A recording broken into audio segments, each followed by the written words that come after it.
Hello, everyone, and welcome to Beyond the Frame, a podcast where we talk about movies. I'm Eric. And I'm Ryley. And today we're talking about the Batman. Hey, Ryley, what does a liar do when he's dead? You see, I already forgot the goddamn riddle. Come on, Oh my you God. got this. You're as smart as the Batman. You gotta be. Okay, I'm drawing a blank here. Help me out. He lies still. I should have known that. See, this is the problem with watching a movie like a month ago and then not watching it right before the podcast. And riddles, Oh, so you suck didn't. at riddles. You didn't watch it like in the last month or so. No, because I ordered my 4K Steelbook coming from Best Buy hot. And it's not here till like May 24th or so. It's like another week or two. So I haven't watched it yet because, like, as we were discussing, I don't want to pay the That's true. We were talking about this. $25 4K rental fee to watch it when I'm getting it next week. Yeah, right. You could always get Crave. I should get Crave. Like that's the smart move, and probably when they start releasing their Batman spin-off shows, that's when I'll finally like bite the bullet. That's how I watched it. Although the HBO stuff on Crave only has 2 more years of exclusivity, and then I'm betting HBO Max will come to Canada. Oh, that's interesting. I'll probably prefer HBO Max as its own separate thing, to be honest. Yeah, because you're already paying, like, you pay for Crave, and then you're paying for HBO on top of that. Oh, so it's a separate channel. I'm pretty sure it's extra. Yeah, there's like Crave Basic and then Crave Plus HBO. Oh, okay. I didn't know that. Well, I apologize for like derailing your intro there because No, it's all good.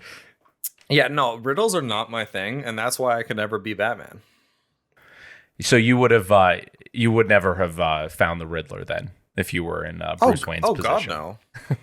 No, absolutely not. I would have been stumped at the first killing, and then it would have just kept going. Yeah, it would have just escalated all the way to the end. Do you think we needed a new Batman after Ben Affleck and after Christian Bale? Do you think they could have done this with a previously existing Batman? Well, and actually, that's one of the things that I think Matt Reeves even thought about, because I forget the trajectory of this, but after like Zack Snyder's Batman movies, or after Batman vs Superman, and I don't know if a Batman movie was supposed to come after that or after the Justice League movie, but originally Ben Affleck was supposed to make a Batman movie with his Batman, and he was like lined up to direct it. I think he was writing the script for it. It was going to be like this Arkham Asylum. I think it was supposed to be like some detective piece too. And it just didn't work out. Like, I think Ben Affleck ran into some personal troubles. Was he done? Well, I think Justice League was apparently like a really hard shoot. And I think just the role, he started to hate being Batman, and he started to hate the politics of these big studio films. So he kind of quit. But then they kind of reached out to Matt Reeves. I think Matt Reeves was the next person in line, and they gave him this script, and they were like, would you like to shoot this? And I think Matt Reeves was like, no, if I'm going to do Batman, I want to do my own thing. I don't want to be From the ground up. Yes, because I do think Matt Reeves originally got this Ben Affleck script, and he just didn't want to do it. And he said it was like a good enough script. It just wasn't what he wanted to do. But in terms of like, do we need another Batman? Like, arguably no. Like, well, we've had 3 different Batmans in the last 10 years, and Yeah. But I'm not complaining though, because it's an IP that, as a childhood fan of the character, it's something I can always watch. I really liked Ben Affleck's depiction of Batman, but I was saddened that we never actually got to see a true Batman film. I almost wish they would have done a Batman film before Batman vs Superman. But like, this was unique enough. It stands on its own. It's not connected to the existing DC properties that they have, which honestly should die, because I don't think they know what they're doing. And Ezra Miller's probably going to get kicked off of the Flash. Yeah. Due to his Hawaii stunts. Yeah. But I don't have a problem with, like, it's one of those things where, do we need another James Bond movie in 3 years? No, probably not. But if they catch Idris Elba, I'll be the first one in line. Yeah, I agree. I think that it is an IP that can be reincarnated many times, like the comics. and it isn't going to be much of an issue. I think people also complained about like having a new Spider-Man, and I just have to say to those people, it's like, does it really matter? Like, as long as the story is good, I'm like happy to watch my favorite superheroes go through a new type of character arc, which is exactly what this movie is. I think it's a new way of portraying Batman, and I'm happy for it. Though I will interject and say Andrew Garfield is the best Spider-Man. That's all I'm saying. That's all I'm saying. Yeah. No, I think they just did not have good directors on those movies. Like the first one was Mark Webb, who he directed like indie. I think he did 500 Days of Summer, which is like that's way out of his wheelhouse. So no, I think Andrew Garfield's portrayal of Peter Parker and Spider-Man was probably the most comic accurate as well. Yeah, no, that's what I thought too. Yeah, no, 100%. And just like I think his portrayal was comic book accurate for Spider-Man, I think Robert Pattinson's Batman is very comic book accurate. I don't know if you read much of the comic books. I don't, but I know people who do, and that was sort of my understanding of what they thought at the very least. See, I don't read comic books because that involves reading, and that's just something I'm incapable of. There's such little reading, though. It's mostly pictures. Yeah, some of them don't even have words. The words are a big barrier. Like, how many whams and pows can I read? But my understanding is the same, where it does seem to be pretty accurate in that respect. And like, even I know the basic origins. Like, for God's sake, the character was he was introduced in Detective Comics. He was advertised as the world's greatest detective. It only makes sense that we kind of get a movie to flush out the fact that, oh, hey, this guy's like, he's pretty smart. And we got a little bit of that in Christopher Nolan's movies. I forget which movie it was, but I almost think it was The Dark Knight maybe. But there's like this one scene where Christian Bale's Bruce Wayne was in the underground Batcave, the one where it was like lit by a ceiling of fluorescent lights. And he has like all of these different bricks laid out that had different bullet holes in them. And he was trying to like match which bullet hole was the right one. So like, there has been aspects of Batman being a detective or Bruce Wayne being a detective, but never to this degree. And that's never been the focus or the theme of the movie. This is like a true noir detective film through and through, plus or minus whatever you think about the last like 20 or 30 minutes where it gets a little blockbustery. Yeah, absolutely. I think you're right. We have seen him be a detective before, but we have never seen a story crafted to be a detective story. Or we have never seen a Batman movie crafted to be a detective story. No. But I will say the home viewing experience was not as good because the way my apartment is set up, the windows face directly onto the TV. And so this morning I'm trying to watch it, and yeah, it was really hard to see some of the scenes. I'm lucky that I knew most of like what the scenes were supposed to look like from the theater. Also, shout out to the extra 23 minutes of footage that we watched as the extended viewing screen experience. Oh my god! Off the sides, what a surreal experience that was. I don't care about the Screen X. That's what it's called, right? Screen X. Yeah, something like that. Something dumb like that. Like, did it detract from the movie? No, but did I? No. Did I care about it? No. No, and yeah, did it add anything? No. My only advice to movie theaters is, if you have a limited budget and your choice is Screen X or full reclining seats, please go full reclining seats. Yeah. Yeah, the double wide, full reclining table in the middle, place to store your shit. Yeah. So it's not touching the floor. Go with that. That's way more worth it. Yeah, no, definitely. Did you have a quick plot synopsis that you wanted to give to people about this movie? Yeah, I do. First off, you should go watch it. It's a really good movie. And it's worth noting that I think we need more superhero movies like that. But that's my 2 cents on that bit. Anyways, the Batman. When a sadistic serial killer begins murdering key political figures in Gotham, Batman is forced to investigate the city's hidden corruption and question his family's involvement. And that is courtesy of IMDb because I did not. The one that I wrote was very long-winded and not very informative. That's funny that you admit it's from IMDb. One of my thoughts is like when we're giving these plot summaries, should we just steal the IMDb one and just like credit them because like they do a pretty good job for the most part. It's a really, you know, and the thing is like that is the core of the movie is his family's involvement in the corruption of the city and him trying to root it out, and the Riddler and him kind of working together to do that, at least in the beginning.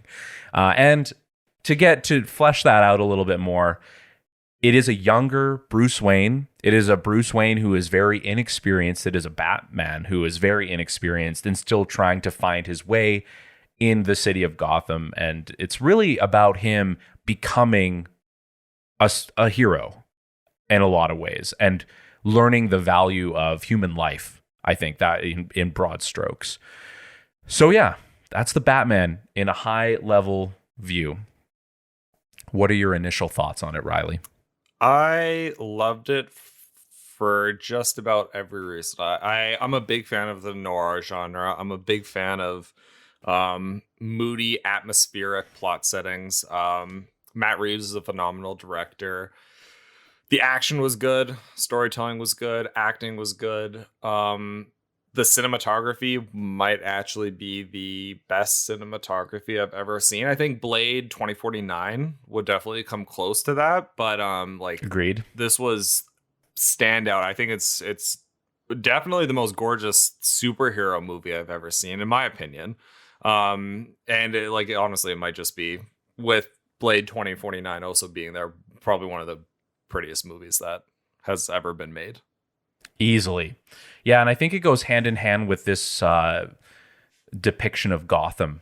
Because I think it was a result of the locations that they used. It was a good middle ground of like Gothic architecture and a modern cityscape. And it wasn't over the top like Tim Burton's Batman. And it wasn't just a bland American city like Christopher Nolan's.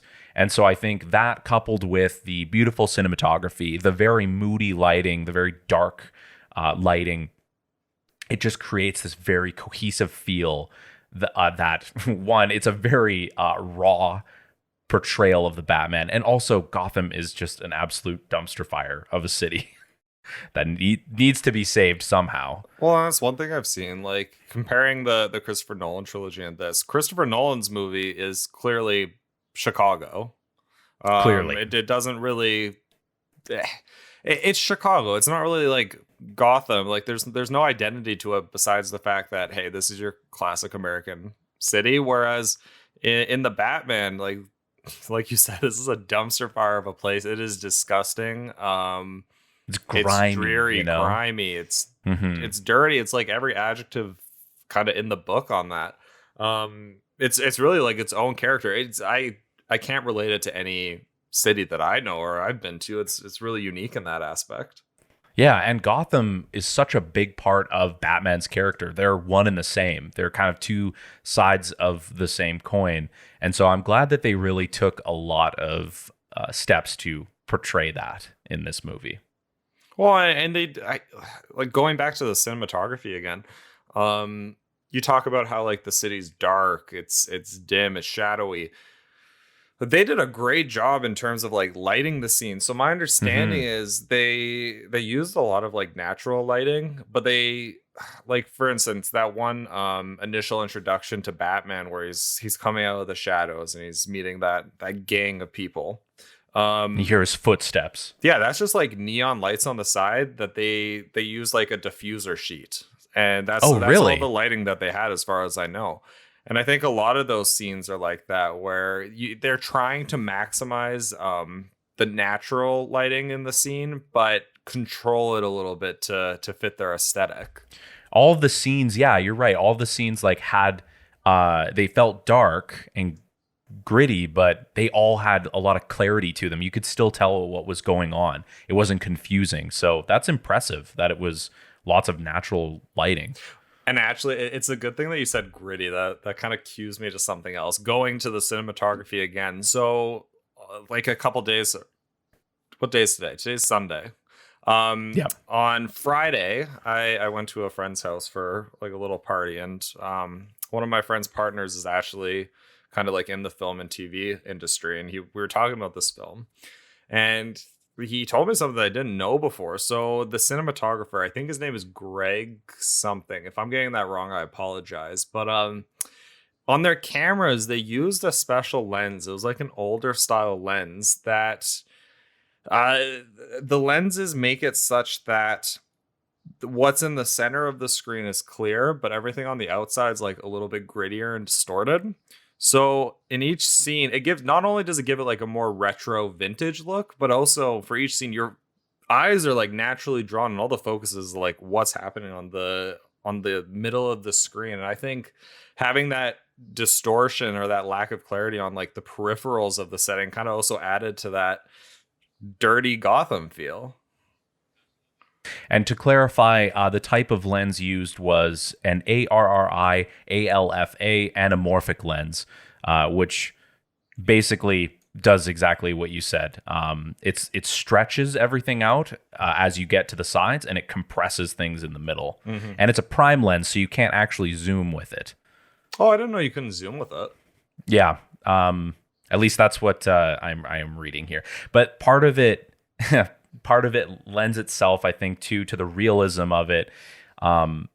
Is that like some of the scenes I noticed, like the lenses are very, like they're fogged up. They are like covered in raindrops, and it really places the camera in the scene. And I will say the anamorphic lens really lent a claustrophobic sort of look to the entire movie. So in respect of like the raindrops and then the camera kind of being a part of the scene, my understanding is they used like silicone and like a plastic sheet and like layered that over the lenses or something. Oh, okay. It was another interesting cinematography tactic where they did something and it allowed them to do that. And my understanding is like a couple of other cinematographers have done similar things. Like I forget who was a cinematographer for The Revenant, but a similar thing also happens there where like Leonardo DiCaprio will be breathing heavily and the lens will fog up, or he'll be on the ground and people will be stomping and like mud will splatter on the lens and stuff. And it's an interesting tactic that cinematographers use sometimes. Yeah, it's interesting. I think we are starting to see that. And a lot of the times, I think the inclination for cinematographers is to keep the camera very separate from the scene. I'm glad that there are some that don't do that, though, because it's a nice touch. Did it take you out of the movie at all? Did you notice it to that extent? Which part? The use of the lens? Not the use of the lens, but like having that kind of those like elements affecting the lens, No, I like when that happens. Yeah. I like that it also distorts the image. Like when it's really rainy and actually having the lens have like water droplets going down it. I like that stuff. There's like a scene at I think it's like one of the last scenes. And this is not spoilers yet, but just to speak to the anamorphic lens, there's a shot where the Batman is like looking up at the camera and he is like covered in mud, and like pretty much his shoulders to the top of his head is in focus and everything else is blurry. And it's such a beautiful shot. And I think that must have been how they got that shot, is with the anamorphic lens.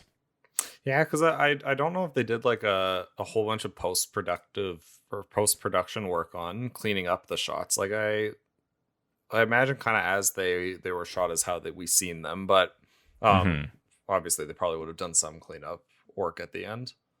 Yeah, I did. I watched a behind the scenes video where they were showing one of the final scenes where the sun is like rising over Gotham, and they're kind of, all those people are sitting on that.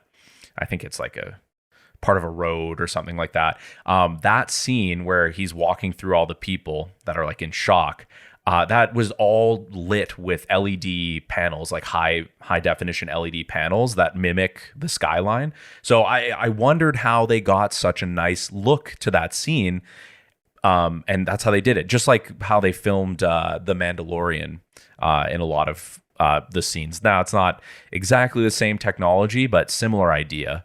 So that was pretty cool. Overall, fantastic looking movie. What are your thoughts on the ending of the film?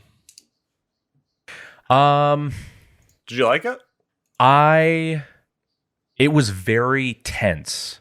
Um, and I think that came from the fact that this Batman truly was like non-violent, not looking to kill people. So when a lot of the fight scenes were happening in the end of the movie, I felt like he was very vulnerable. Like these guys were crazy and they would use any means necessary to take him out. And I like that aspect of it. I think it got a little schlocky for me. Define schlocky. Like just it went from like a really small, well paced plot, Mm-hmm. and it kind of turned into I think you said like blockbustery. I think it kind of turned into more of a cliched superhero movie ending. And it wasn't bad. Like I was super into it and invested in it. Just like on a second thought, I wondered how maybe they could have done it a little bit differently. That is not a knock against the entire plot though, because it is a brilliantly paced film. It uses the 3 hours very effectively. So I think it was the weakest part of the movie. See, I would agree where it's probably the weakest part, but it also, I think it's going to do a lot for the second and third movie because I think I actually think the second movie is going to be really compelling if I'm guessing what they're going to do correctly, because like once again, I haven't read any comics or anything, but I am familiar with the Batman video games. And like Arkham City, like all it is a part of Gotham gets closed off to the rest of the public, and it's just like this power vacuum between all of the different villains. And I think that's what's going to happen with the Batman 2, and I'm really excited for this if it's true, because Colin Farrell was one of my favorite parts of this movie. I think it's going to be Colin Farrell who's like starting to become like an underground gang leader, and like his rise to power. And I don't know, there's probably gonna be a couple other villains, like who knows, maybe the Joker will escape from prison and start a Joker gang, who knows.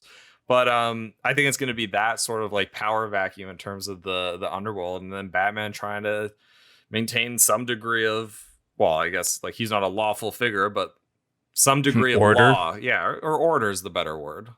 Yeah.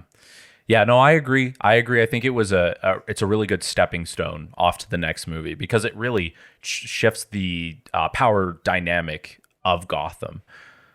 So I agree 100%. Because if they didn't have that sort of like big Gotham city destroying event at the end that kind of has now isolated Gotham to a degree from the rest of the world, or from, I'm sure they could always access it by airplane or helicopter, but it's isolating Gotham to some degree. If they didn't have that, what would the second movie be? Just some sort of like another detective story, another like by doing the flooding at the end and having the ending as it was, it's going to make the second and third movie something completely different than what we've ever seen in a Batman film before.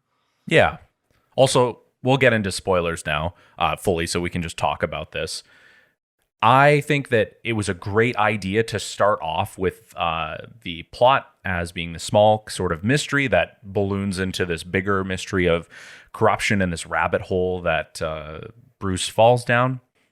And I did not expect it to turn into the movie that it would in the end. So in that case, I really liked it. That's what kept me so invested, because when the seawall gets blown up, I'm like, oh my God, there's got to still be like half an hour of the movie left. There's so much left to cover. And that's what I mean by it being such a great movie in terms of pacing. So it was necessary. Absolutely. I think, yeah, on a second watch through,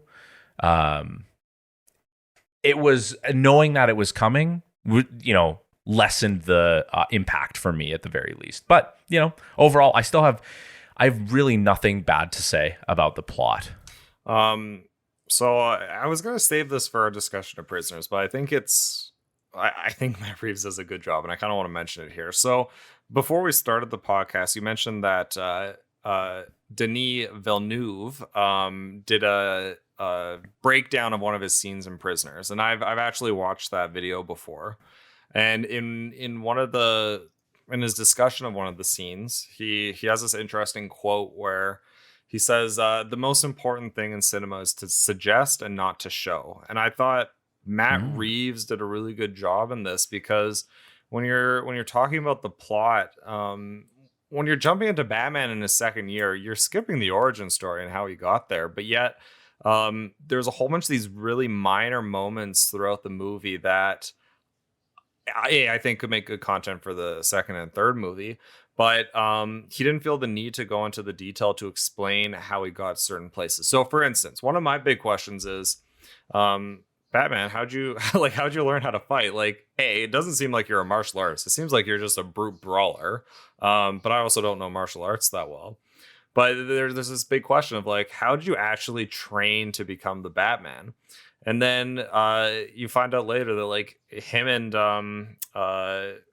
Alfred have been like, Alfred's kind of, it seems like who was the one who trained him. You never see it, but it's like it's something that's subtly implied and suggested that they were sparring. Yeah, but Matt Reeves didn't need to show that background. It was just something that was subtly suggested. And if he wants to touch on it in the second and third movie, cool. But like, we also don't need that. Like, it's enough to just kind of have that implication in the background that Alfred was the one who trained him. And there's a whole bunch of moments throughout this movie where that kind of mantra of suggesting things and not showing really comes through. Like the fact that in his second year, he's still new to this, but him and Jim Gordon have some sort of trusting relationship. We don't know how they first met or how that relationship developed. Do we need to know? No. Will it be interesting? No, we don't. Like if he wants to show that in the second and third movie or provide depth to that, will I like it? Yes. But I also like the mystique and the intrigue of not quite having all those puzzle pieces. Yeah, it creates a way more compelling narrative. You don't need to show Bruce's parents being murdered. You can show the kid of the guy who gets murdered in that first kind of scene, and you can show the connection he has with that kid, and you can be like, oh yeah, right, he is also an orphan. I think that whole show don't tell thing is woven throughout the entire movie. So what did you think of because we're going to talk about Prisoners, like I think we need to start talking about it. What did you think of Paul Dano's performance as the Riddler?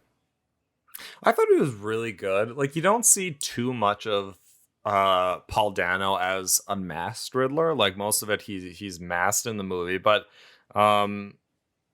he's, I don't know, his body language and how he delivers lines as the masked character really creepy. Like at that first scene where he breaks into that, was it the mayor's office or some other political figure? The mayor. Yeah, it was the mayor. Okay. Yeah. So when he like breaks into his house and then he's like duct taping him and he's just heavy breathing, or it's just creepy. Or the fact that Paul Dano, actually, I think this was his suggestion, and it was interesting. I don't know if you noticed this even.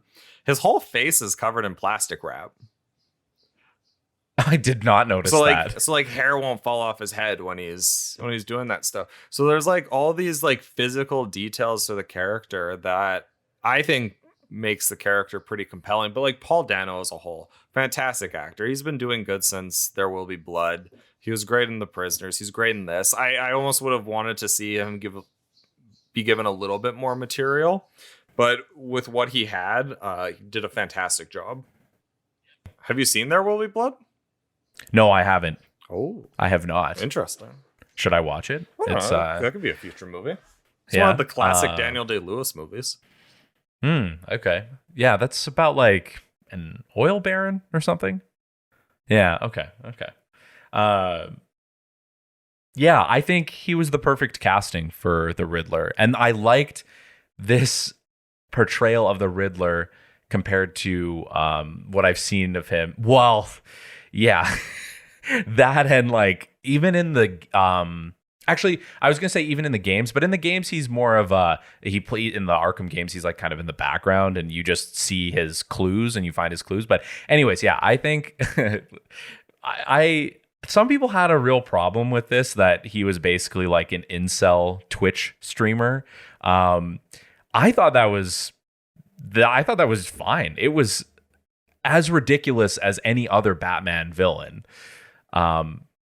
but in a way that was a lot more palatable, and I didn't laugh at it. I took it very seriously, and they treat him in a very serious way. And really, that kind of brings me to another point: is like the humor in this movie is really good. It's not like quippy Marvel humor. It's like good dark humor, and it's driven a lot by Robert Pattinson's performance.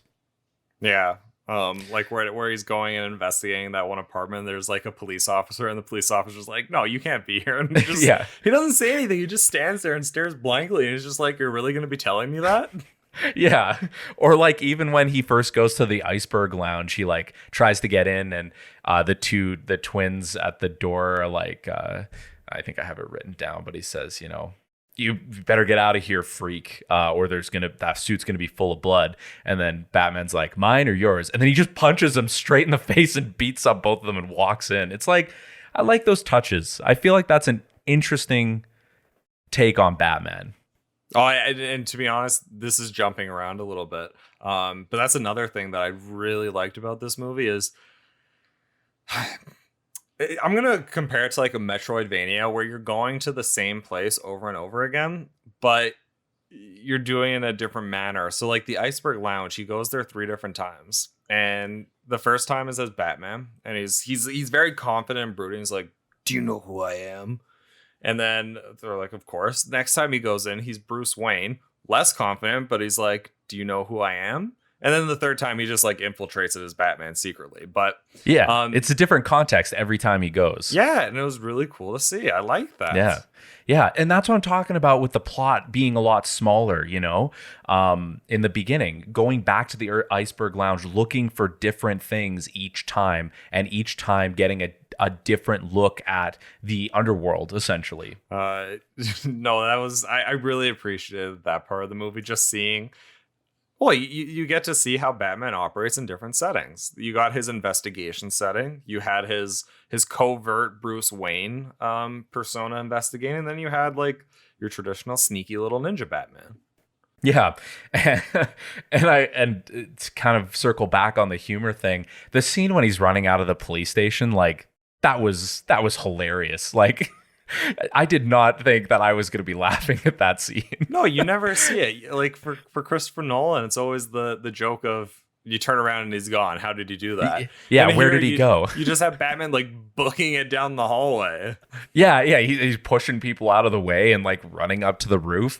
And another thing too, and this kind of feeds into my next point, is like I felt that this Batman was very vulnerable as a character, not even just vulnerable like emotionally, like that's a whole nother thing, but more so like I felt like he was not a superhero. He might have jumped off that roof and his wingsuit might not have deployed. Splat. And he might have smashed into the ground. There is like in that scene when he jumps off, it looks like he almost isn't going to be able to open up his wingsuit. He kind of stumbles a little bit. And so I don't know. I just think that was a really interesting portrayal of his vulnerability. Did you know that wingsuit was practical effects? Yeah, I did. They like hung him in a wind tunnel, didn't they? And they like it was against like a green screen. And just like the wingsuit inflating even. Oh, I see. I guess like it would make sense that it would inflate because of like the wind. Or like when blowing Batman, over it. He's flying under that bridge and he hits it and then he's tumbling. That a stunt double did that tumbling. That was 100% real. Yeah. It's not CGI. Like, God, stunt doubles need a raise. Well, and their work is like kind of an art in its own way. It's so much more immersive and interesting to see a practical stunt double doing something like that versus like a CG character. Well, I just didn't expect that to be real. Like that was a hard tumble. It looked like he was injured after. Like I don't know how they did it. Maybe they had impressive. Tom Cruise do the stunts. He is the stunt king. Well, there's like in the last Mission Impossible movie, he jumped across a roof and then he like landed on it, but he broke his ankle. And then he finished the scene by running with the broken ankle. Yeah, he just that's along. Commitment. Yeah, like I don't know if I have much more to add to this movie. Like I'm sure I could think of things. I guess Mhm. maybe one of the burning questions I have is, did you watch the Joker deleted scene? No, I did not. Oh, that's interesting. Okay. Yeah, I didn't because I had stills of it spoiled to me, and I was kind of like, I don't really. I'm not that invested. I'm happy that I now know who is playing the Joker, and I know that. But it didn't affect me that much. What about you? I assume you watched it. I watched it. Like it Yeah. didn't like really it truly was a teaser. Like the whole time the Joker's kind of out of frame, but you kind of get a sense of their background relationship, but also what kind of Joker he's going to be.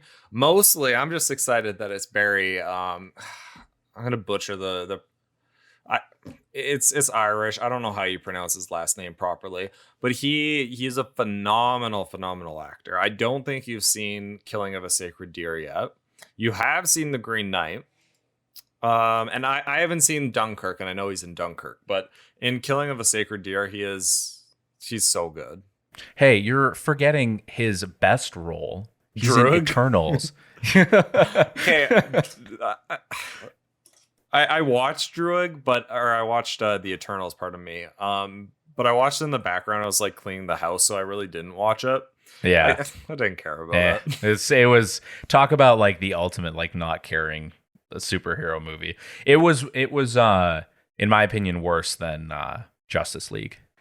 Both incarnations. Like as bad as like the not the Snyder cut was, Eternals was just so boring. Did you not like the Snyder cut? No, I did. I didn't like the original. Oh, the original. Sorry. The original actually- sucked. I really like the Snyder cut. I thought it worked good.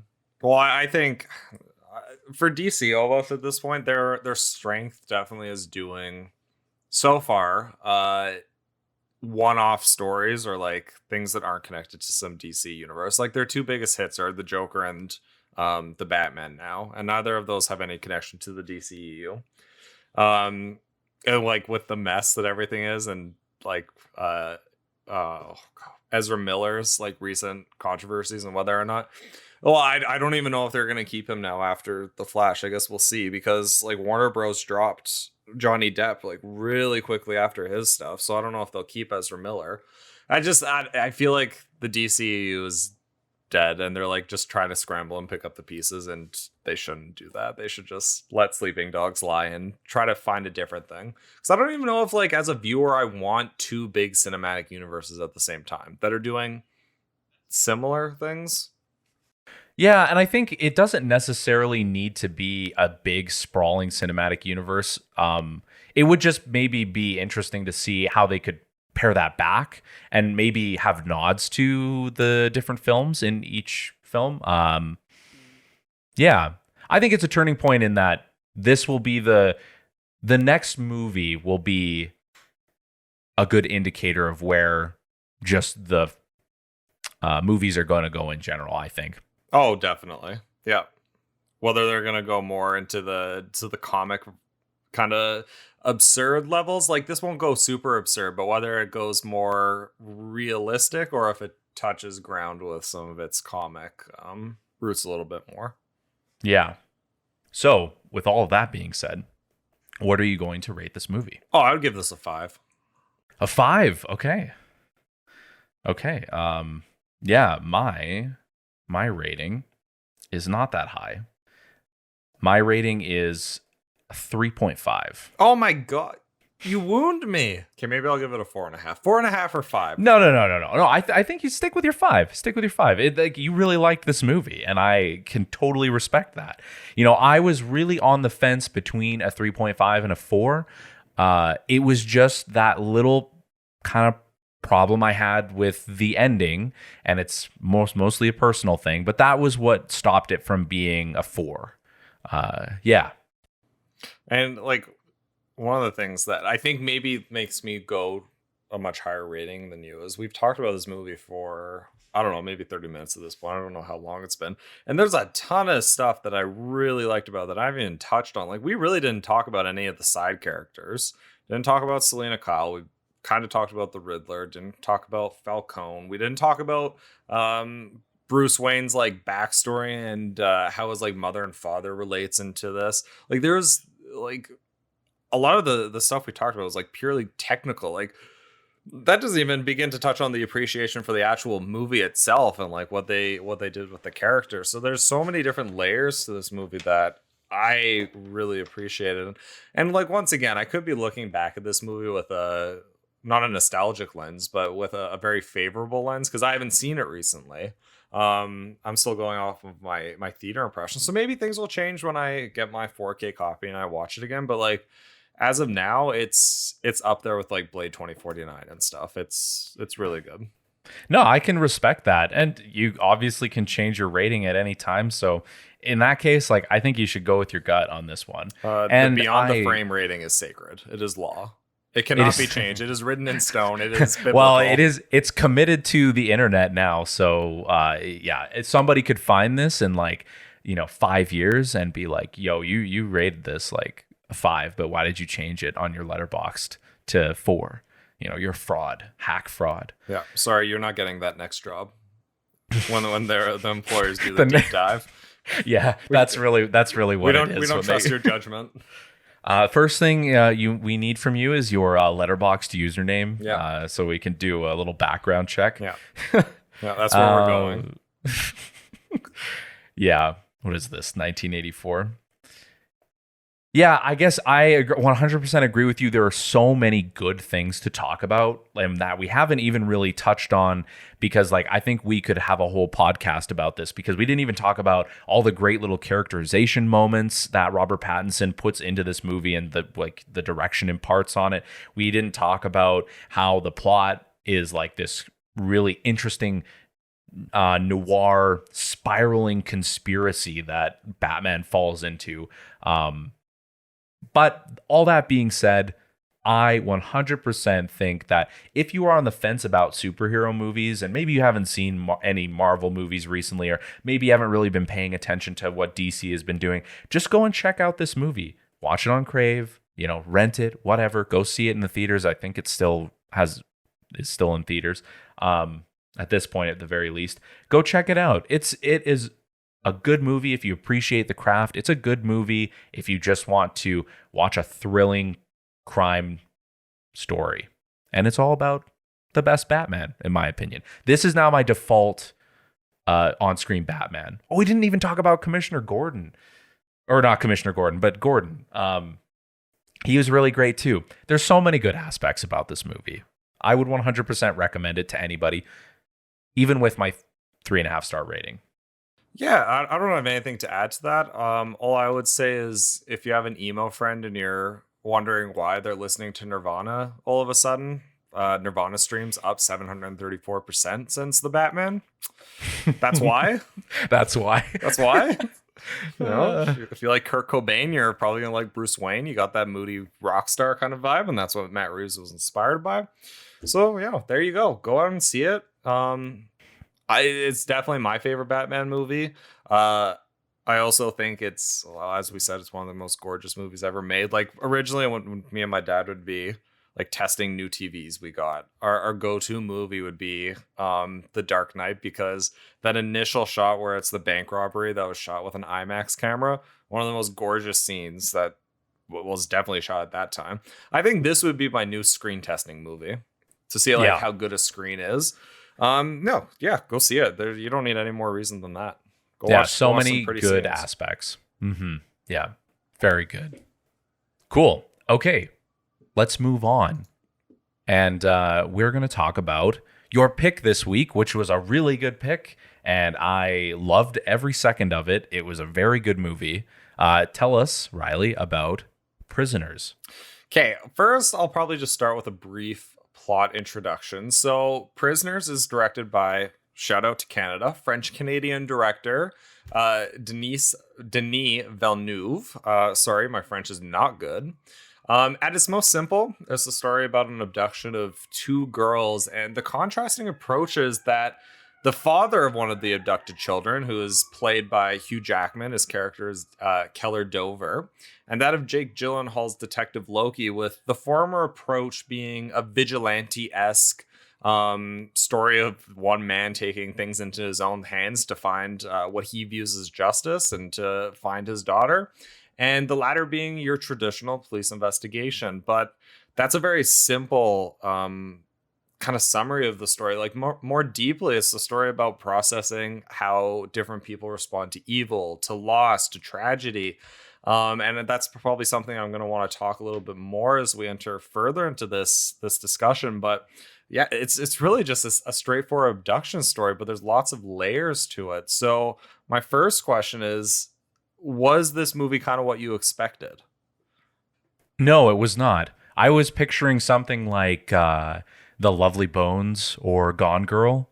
Mm-hmm. And which is funny because Hugh Jackman, I think, was actually supposed to be in The Lovely Bones. And instead they got, isn't it Mark Wahlberg? I've never seen The Lovely Bones. I have actually no idea who it was. Ben Affleck is in Gone Girl. I don't think he's in Lovely Bones. He probably is Mark Wahlberg, honestly. But no, it was not what I expected at all. It was way more introspective than I thought it was going to be, and way more of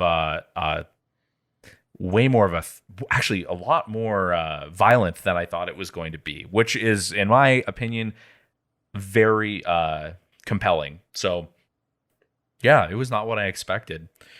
And I gotta say, since we were talking about technical stuff first in the last with the Batman, shout out to Roger Deakins, the director of photography. He did No Country for Old Men, Sicario, Blade Runner 2049, 1917, and this. And it's a beautiful, beautiful movie. Mm-hmm.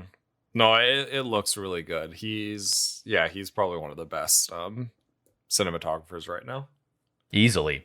And I do like that you kind of actually, in a really good high level plot summary, I think that it's interesting that you brought up how this is really a look at how people respond to loss and grief and justice.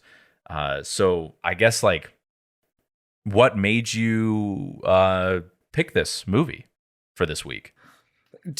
Two reasons. First is the similarity that both have Paul Dano in them, and he's, well, as we'll kind of discuss later and as we get more spoilery, but while Paul Dano is not necessarily the villain in Prisoners, on its face he's kind of the villain of both movies. But also I picked them both because I think both do a great job at establishing the setting. So as we talked about with the Batman, Gotham's kind of like this character of its own. It's grim, it's dark, it's dirty. I thought, I don't know what city this movie takes place in, but I thought the same thing with this, where it's never like a pretty city. It's always raining. It's always like snowing. It's wet. It's gray. I thought in terms of the setting and the ambiance, it was very similar to me. Yeah, I think it has some noir leanings, just like the Batman. Oh, definitely. Yeah. Especially with Detective Loki's perspective. But I will say, in terms of like noir stuff, the first shot that you see of Detective Loki, like eating Thanksgiving dinner alone in that Chinese restaurant, it's sets such a good mood and tone for the entire movie that I think that I totally understand where the connection was for you in terms of the look and the sense of realism and place that this, I can't even remember what the town is called either, but it feels very lived in. I'm just gonna say this right off the bat. Detective Loki and Jake Gyllenhaal is probably one of my favorite parts of this movie. I don't know why I liked Detective Loki and Jake Gyllenhaal so much. And Jake Gyllenhaal did such a good job adding like these random traits to his character, like his facial tick. I was gonna mention that. That's a good one. Blinking, yeah. I was obsessed with the blinking. It looks so good. Yeah, you forget that he is just acting, and he is like this. He embodies the whole character, and I think part of the other thing that I liked about his performance is that, and this is also a testament to the writing, you kind of get the sense that if Loki had not become a cop, he probably would have been a criminal. He probably would have been the vigilante guy, kind of like what Hugh Jackman's character turns into. Yeah, he was just really good. Jake Gyllenhaal is awesome. I don't know if I've watched anything that I don't like him in. Um, He's fantastic. Nightcrawler comes to Oh, mind. Nightcrawler's Uh, amazing. Nightcrawler's so good, and actually, this movie reminded me of Nightcrawler a little bit, mostly because of his performance of Detective Loki. But the blinking, I don't know why I love the blinking so much. But like every scene, I couldn't take my eyes off him because I wanted to catch like each blink. Like when he's interrogating Paul Dano for that first time, he's like right in his face and he's like doing his blick tink. Oh, I loved it.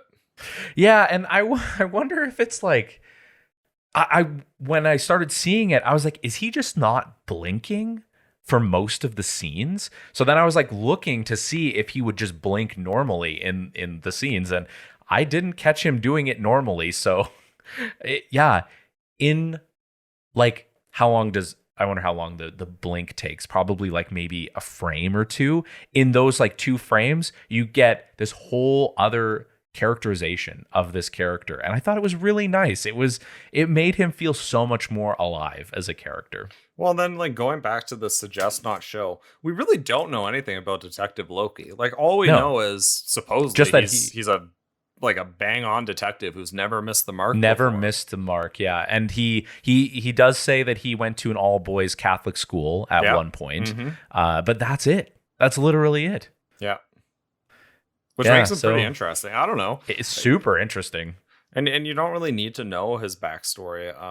Like like with the old boys thing, he probably has like some emotional connection to what's happening, but as a whole, like you're really there just so you get a different perspective on like what his sense of justice is going to be and how he approaches it compared to Hugh Jackman, who's like struggling with his own religious identity in terms of how is he going to protect his daughter, the lengths he's going to go to do it.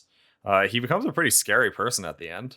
Yeah, his Hugh Jackman's performance is on one hand very tortured, but then on the other hand, he kind of devolves into this animal-like person who is extremely unhinged. Like the scene with the hammer, and he's like smashing the wall and then smashing the sink. Like I actually thought that he was gonna smash Paul Dano's face in. Like that is how close to the edge he seems.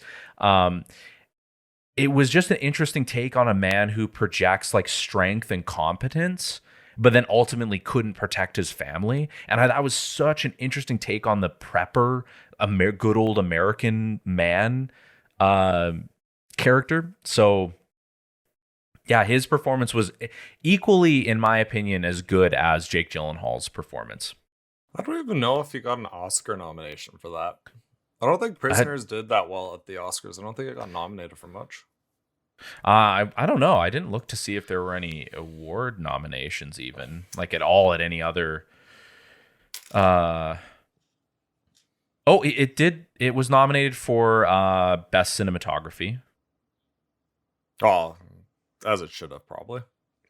But it's that scene where he constructs the wooden shower. And he's talking like Viola Davis and Terrence Howard. And he's like explaining what it is, and he's like, you can barely sit down in here. It's rigged so it's either scalding hot or freezing cold. And he like points at this picture and is like, this picture of our daughters is here so we remember what we're doing this for. And it's just like, he's scary. It's like he recognizes that what he's doing is like completely inhumane, but he's like, no. I'm justified in this because look at There's a our good daughters. reason. There's a good reason for this.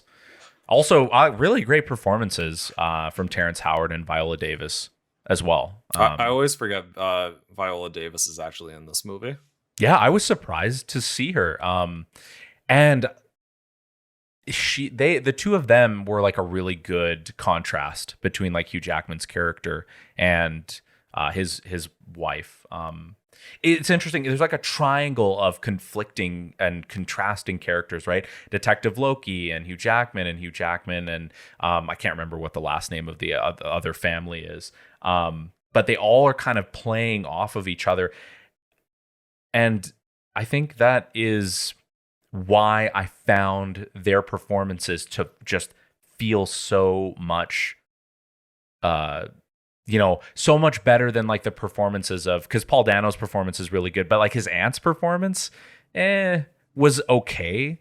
Yeah, she didn't do anything special for me. No, not really. And like when there's that scene where she finally like pulls the gun and you start to realize, oh my God, she was the one who was actually doing all the killing, her and her husband. But yeah, she wasn't overly scary. So again, I think all around really great performances.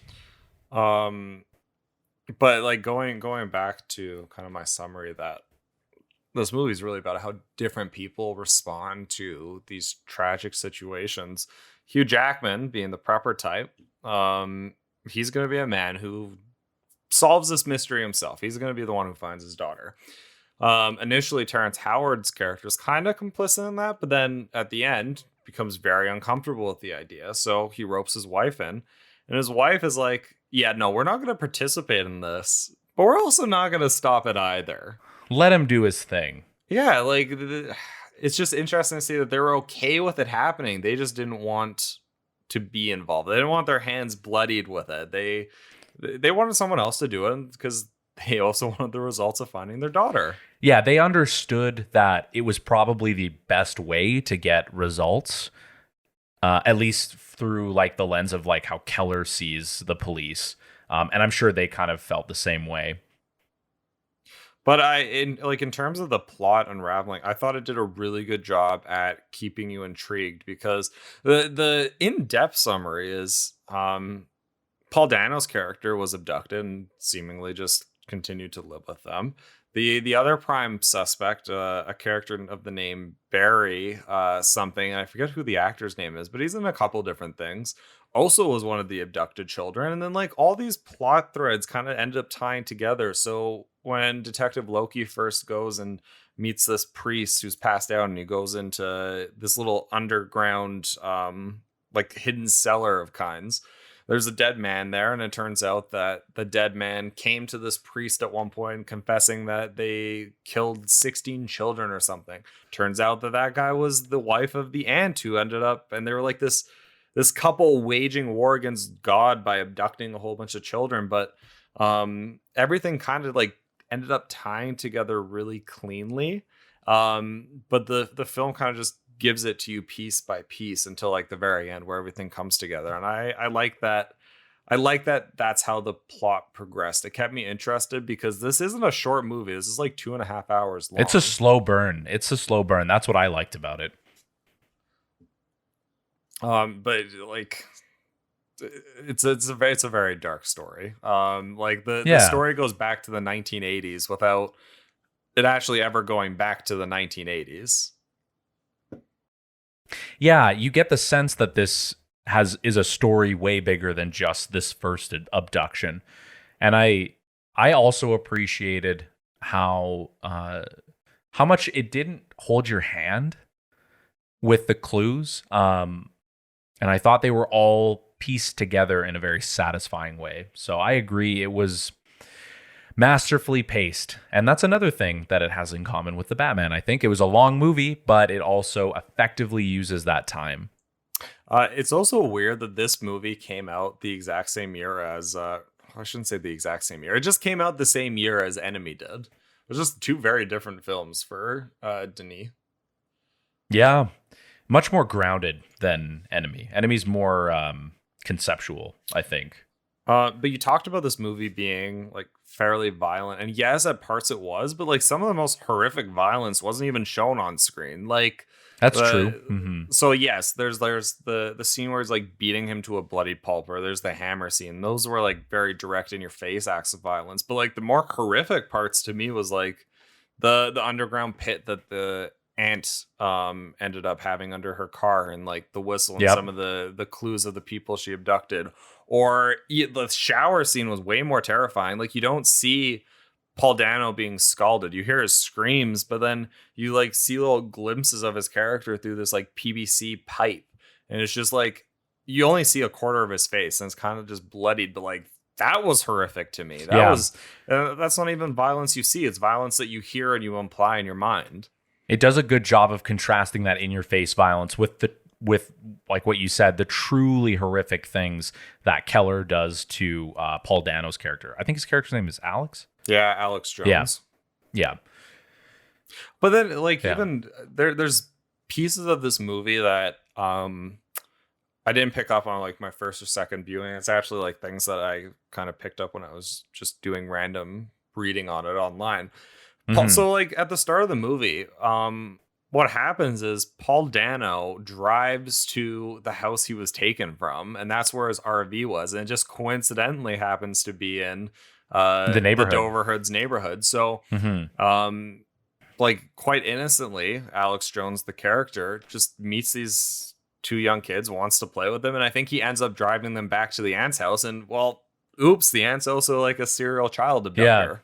Well, and that's why there's that scene in the police parking lot where he's like, he says something along the lines of like, they didn't scream until I left them, or they weren't like, they didn't cry until I left them. And he's describing literally leaving them with the aunt, which is, I think, so cool, because when I first watched it, I was like, oh yeah, he's totally the killer. Like or totally the abductor. He's like kind of innocent, but also not. So it's brilliant. That's what kept me intrigued. Well, and then like, and it's interesting because he doesn't have many lines in this movie. Anytime he talks, he's really saying like the same thing over again. Like, I'm not Alex, or they didn't cry until I leave them.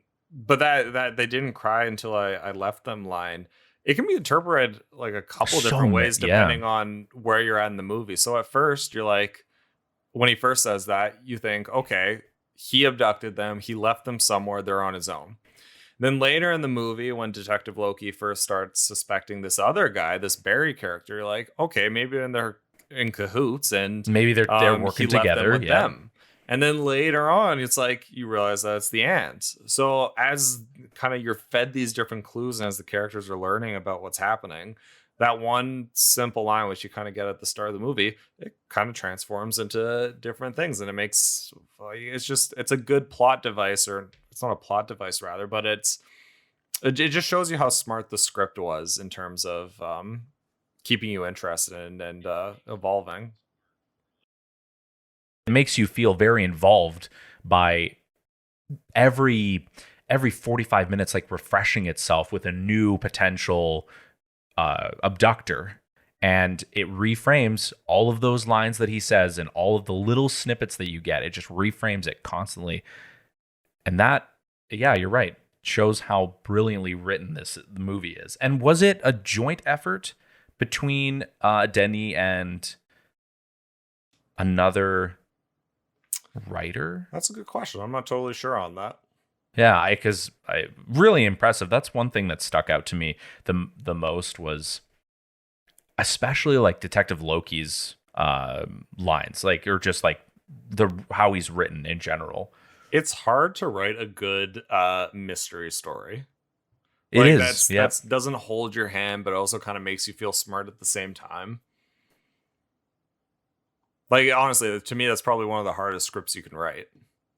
Oh, yeah, because like there's so many things you have to take into account, like what's relevant to show the audience. Like, you don't want, some movies are so concerned about you missing something that they just contrive things into the plot to make sure that you don't miss this one element.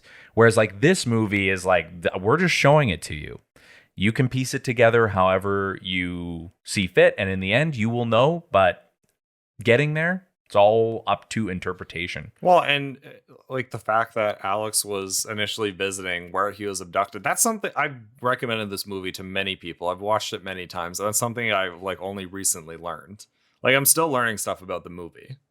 And another similarity that I'm like starting to see as we're talking about this is the plot is very much conspiratorial in the same way that the Batman is. As you get new pieces of information, you are starting to see the broader picture develop in front of you.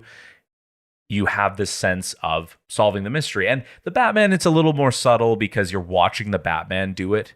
Whereas like in Prisoners, you're watching these characters interact and they are finding out different pieces of the puzzle. They don't have all the information on their own, but you do, because you're seeing them getting the bits of information. I don't know if I have much to say about the performances. Like Hugh Jackman, I think probably should have been Oscar nominated. I thought he did a fantastic job. Paul Dano, like he's so good at being creepy. Um, he did really good. I thought he had a strong performance. Like everyone except for like the ant, and it's not that the ant was bad. It's just she didn't have as much material to work with. Yeah, no, like really good performances throughout. We talked about the cinematography. Cinematography was really good. Action was good. That scene where Loki's driving Anna to the Oh emergency room. yeah, I in thought the that rain was and the really snow. strong for him. Yeah, Like he's like it was really wiping good. the blood from his eyes. Mhm. I don't know. You could barely see through the windshield because like the camera's focus is like on the windshield that's covered, and you can't see out. It's so tense. I thought he was going to get into an accident like multiple times. Oh, so I was did so I. relieved when he gets to the hospital.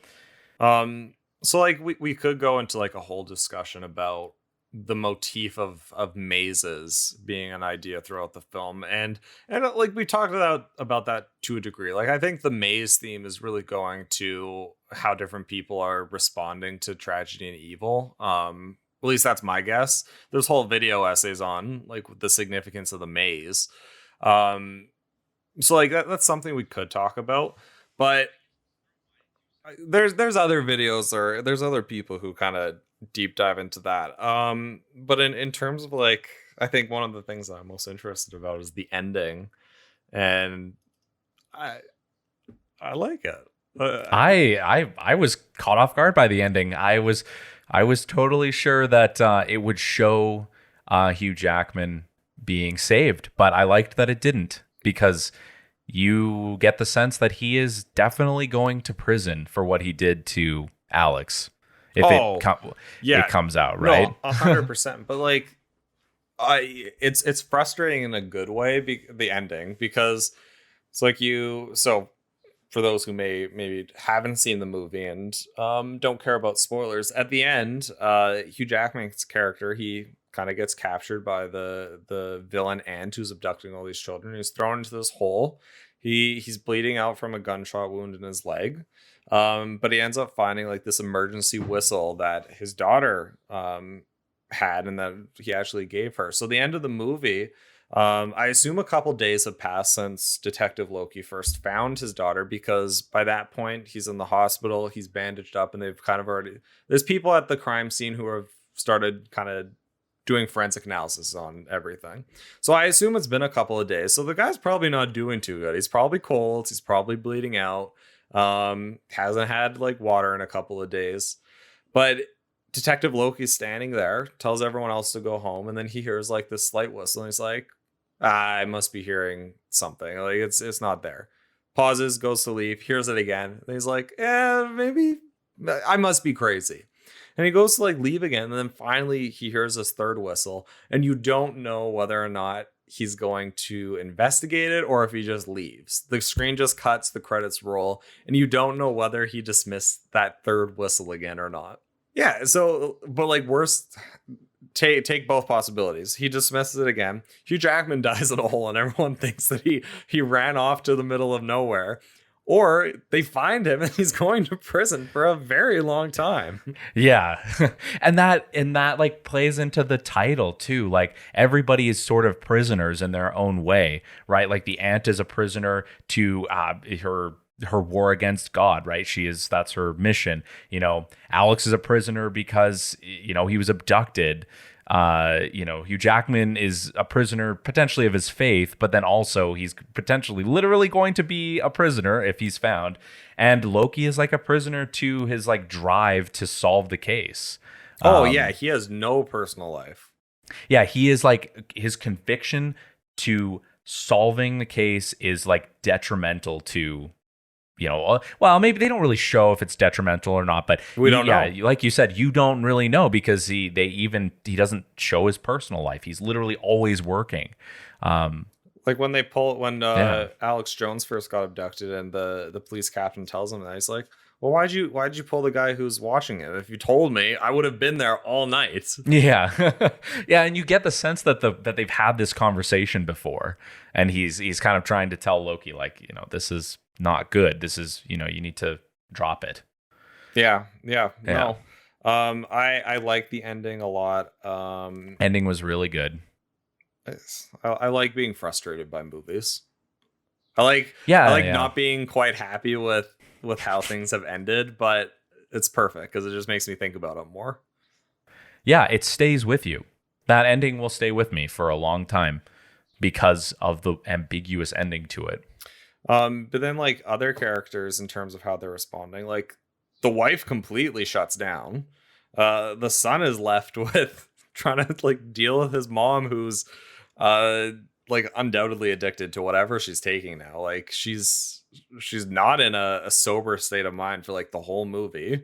She's completely like off her rocker, where she thinks Anna's come home at some point, but no, it was just Barry stealing stuff. Um, or like her denial at the very start, where it's no, she wasn't abducted. She must be running away. There's no other explanation for it. Um, there's just so many different perspectives in this movie, and like obviously you really just see Hugh Jackman's and Detective Loki's, but no, there's a lot of different responses, and not all of them are fleshed out, but not all of them need to be. That's fine. Yeah. I like that this is something that kind of goes back to the beginning of the movie, but in terms of like The Lovely Bones or Gone Girl, what I didn't like about those movies and what this movie does well with this whole kidnapper missing person thriller story is that like the beginning of the movie in Gone Girl or Lovely Bones, they take a long time establishing that things are like good and that the abduction or whatever is the thing that shatters how great their life is. But in this movie, Keller's character, the like life is not that great. There are things going on in his life. Yeah, they're broke, and he's an ex-alcoholic. And he is trying to find his faith again, and he is living in this state of, he's not absolutely paranoid, but he lives in this sort of fear of, well, what happens if things start to break down? And that's like kind of shitty. Like he's not, it's not all sunshine and rainbows at the Dover household. And that's specifically more so for Keller's character, because like Terrence Howard's character, his family, things seem pretty good. Like they're teachers, they live in a fairly nice house. No, it's like a white picket fence style of Yeah, it's actually funny contrast, which I really can appreciate. Yeah. So anyways, that was one thing that I really liked about this movie. You take the ambiguous ending and the way that the beginning of the story kind of flips this typical narrative on its head. I think it's so compelling, and I think everybody should go and watch it again, because I'm sure there are things that I missed. And maybe a very keen viewer might catch it all. But I think a movie that can hold up to multiple watch throughs and still be compelling, that's a win.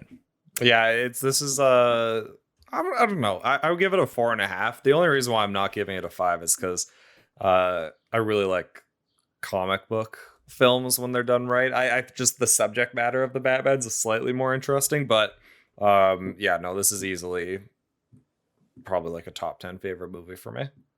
Yeah, I rated it 4 stars. Not bad, not bad. Yeah, I was a little more generous this week. But I guess kind of my pick, so I'm a little biased. You know what though? I think it's important to have the contrasting ratings. So that was good. I don't think I would have picked this on my own. So I appreciate the pick. Right, no problem. That's what I'm here for. Bring a little diversity here. Yeah, I mean, like, I think I will say we're like, when Halloween hits, I think you will. I'm gonna try and make sure that it's your picks. I would give you both picks, honestly. Like, we've been alternating back and forth for everybody who's been listening for the past 3 that we've released. No, 2. This is number 3, technically number 2 in the series. Anyways, everything's messed up with the naming. Yeah. But either way, to wrap up Prisoners, go watch it. It will really challenge your expectations of what a crime thriller can and should be. And you just get great performances, great cinematography. There's a lot of things to appreciate here. Just sit down, book 2.5 hours out of your life. If you're a parent, get ready to be depressed. If you're not a parent, get ready to be depressed. Doesn't that sell you on it? Yeah, just go watch it. That's like that should be the tagline on the poster. You want to be depressed? Get ready to be depressed. Oh God. Yeah. All right. Well, so that's Prisoners, everybody. Let's move on to the end of the show. We did not get another question from our patron. Oh, they're lacking. All right. So if you want to watch this a week before, you can go to Patreon and sign up and pick a tier and see which one works for you. You'll get the episodes a week early. For everybody else, they will come out the week after this podcast airs on Patreon, on Apple Podcasts, Spotify, and YouTube. That's pretty much how you can get it. And you can follow us on Instagram at Beyond the Framecast. Yeah, that's kind of it for our socials. I didn't really have a question. I thought maybe we would get one. Oh, also we should thank our one patron. Even though you're not submitting questions, we really appreciate you being there. And you know what? This might be on me. I could put a poll out or put a post on Patreon for you to respond to. But yeah, thank you, Pixel Witch. Thank you for being a patron. Woo! Thank you for being patron number 1. We really appreciate it. You're making all this possible. And yeah. Do you have a question? I think you asked the last one. Here's a longer ended question. Are you fatigued with superhero movies at this point in time? For Marvel movies, yes, 100%. I find it very hard to care at this point. And even with the movies I am excited for, which is Blade would be one of them, Fantastic Four, and any X-Men movie they do. That's mostly because of nostalgia in terms of X-Men stuff, Blade in terms of Marshala Ali, but no, it's hard for me at this point because while they started to experiment a little bit more in terms of deviating from the typical superhero story, they're still largely the same thing each time, and they're all similar thematically, where they're kind of upbeat superhero movies. They're kind of one note. Yeah, it's like when Marvel first came out with Daredevil on Netflix. That was exciting because it was something new. It was something very dark. It wasn't their upbeat Iron Man movie where there's quips every now and then. So no, I think I am fatigued from Marvel stuff. For DC stuff, it's a little bit different. I'm excited for projects like the Batman, where people are given creative control and they're less concerned about building a cinematic universe that they can then franchise and create merchandise for and make money that way. I would like to see less material being pumped out and more thought put into what they're putting out there and how it's different and how they're adding value to IPs rather than just putting out superhero stuff because that's the craze. Yeah, I'm with you on that. I'm just kind of tired of it.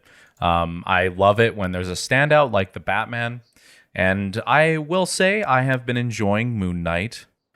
I watched it. It was okay. Yeah, it's like you said, it's somebody doing something a bit different, but the fact that I know that Moon Knight is now going to be in the MCU, it's what is this really giving me? It's not really doing anything for me anymore. I stopped really caring after Endgame because I felt like I had been invested for a long time, and that was part of my early childhood. Yeah, your teenage years. Teenage years, they were very influential. I still remember going to see the first Iron Man in theaters. So do I. Yeah, so that I had a special connection with. This, this is for another generation of kids to be oh yeah, I really enjoy the Eternals because Druig is my favorite character. I'm sure. Who's going to say the Eternals is their favorite? I mean, I'm not gonna hate on somebody for liking the Eternals, but basically what I'm saying is that like I think Marvel's time in the sun is over for me at the very least. Not over for everyone else. They're planning the next 10 years now.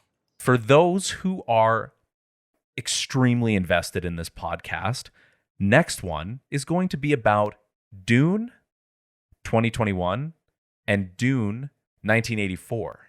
So go out and watch those.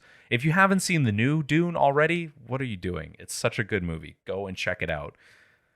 Shout out to Denis again for popping up on the podcast. So that episode will air on June 1st. Yeah, and since you have this information in advance, I think it's fair that we expect everyone who's listening to read the book in advance. Oh yes. Yep. All three, even Dune Messiah, and I don't know what the Dune Heretics, I think, is the third one. Yeah, and I mean, like, if you really wanted to get invested in the IP, you could also watch like James McAvoy's Dune film, because he has one apparently. What? I didn't know that. Yeah, it's some like B-movie style thing. Wow. Okay. You should also go play Dune Spice Wars, out of early access right now. It's important. There's also a Dune Monopoly game. Yeah, gather your friends, listen to the podcast while doing Dune some Monopoly. Yeah. Instead of bills, you just like trade in little piles of spice, little piles of sand. It's a very messy game. But yeah, go check those movies out. That's what we're going to be doing next. Keep an eye out. I'll be teasing some more stuff about it on the Instagram page. Links are down below in the show notes. And that's about it. Until next time. Yeah, everybody have a good week.